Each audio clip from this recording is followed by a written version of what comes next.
नमस्कार दोस्तों, स्वागत है आपका इतिहास और आज में। आज हम 19 अगस्त से जुड़े हुए करंट अफेयर्स लेकर आए हैं। अर्जुन पुरस्कार, छत्तीसगढ़ में भारतनेट, क्षेत्रीय ग्रामीण बैंकों, रक्षा स्वदेशीकरण और देश दुनिया की कई महत्वपूर्ण घटनाओं से जुड़े सवाल आज के सेट में शामिल हैं। देखते हैं इन 10 सवालों में से आप कितने सवालों के सही जवाब दे पाते हैं। तो चलिए शुरू करते हैं। पहला सवाल, राष्ट्रीय खेल पुरस्कार 2025 में कितने खिलाड़ियों को अर्जुन पुरस्कार के लिए चुना गया? ए 15, बी 17, सी 19, डी 21।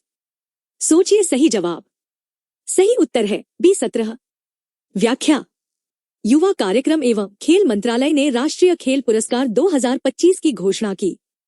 इस बार 17 खिलाड़ियों को अर्जुन पुरस्कार के लिए चुना गया। यह पुरस्कार विभिन्न खेलों में उत्कृष्ट प्रदर्शन करने वाले खिलाड़ियों को दिया जाता है। दूसरा सवाल, छत्तीसगढ़ में संशोधित भारतनेट कार्यक्रम के लिए कितनी वित्तीय सहायता मंजूर की गई?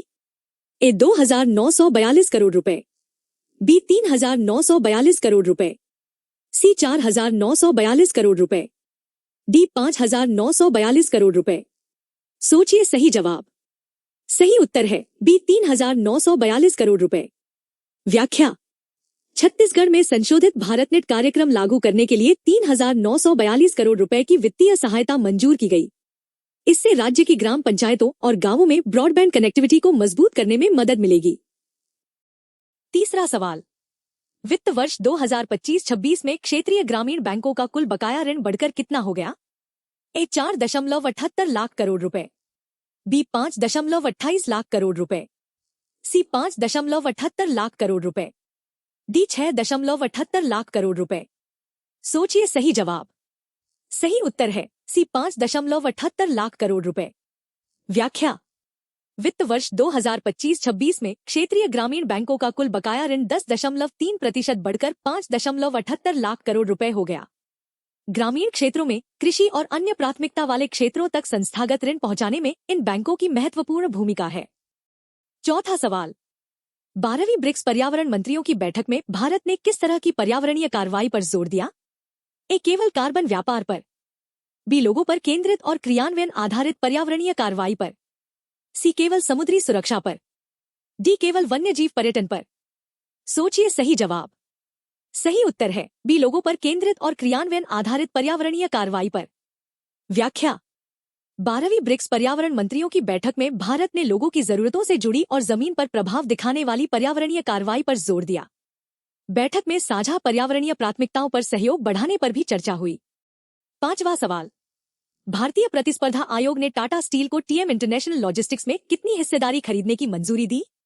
ए 13%, बी 18%, सी 23%, डी 28%। सोचिए सही जवाब। सही उत्तर है सी 23%।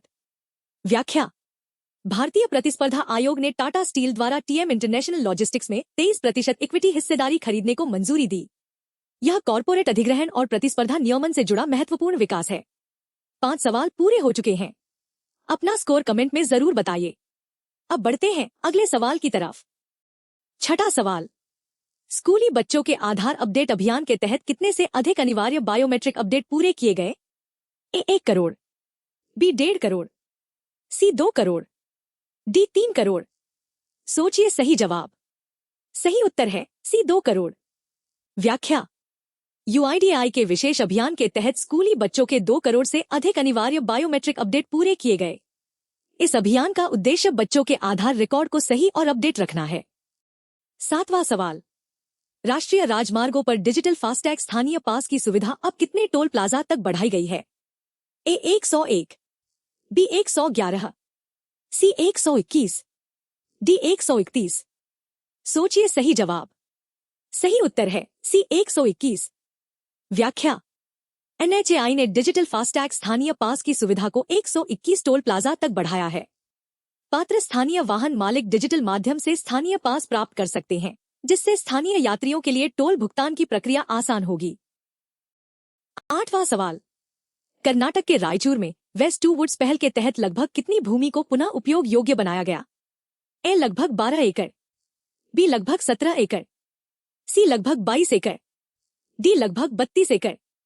सोचिए सही जवाब। सही उत्तर है सी लगभग 22 एकड़। व्याख्या।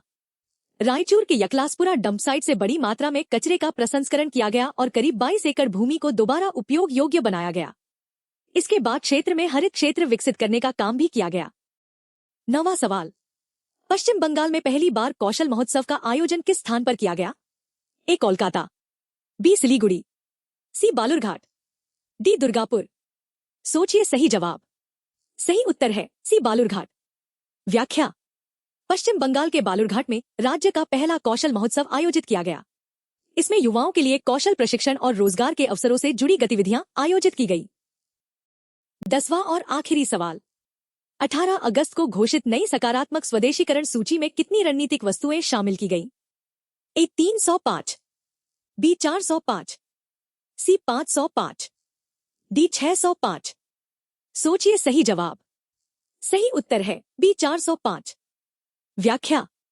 रक्षा उत्पादन विभाग ने सकारात्मक स्वदेशीकरण सूची की छठी सूची जारी की। इसमें 405 रणनीतिक रूप से महत्वपूर्ण वस्तुएं शामिल हैं। इसका उद्देश्य रक्षा क्षेत्र में घरेलू उत्पादन और आत्मनिर्भरता को बढ़ावा देना है। आज के 10 सवाल यहीं पूरे होते हैं। आपका स्कोर 10 में से कितना रहा, हमें कमेंट में जरूर बताइए। वीडियो पसंद आया हो तो लाइक करें और चैनल इतिहास और आज को सब्सक्राइब करना न भूलें। सड़क सुरक्षा, जीवन रक्षा। जय हिंद।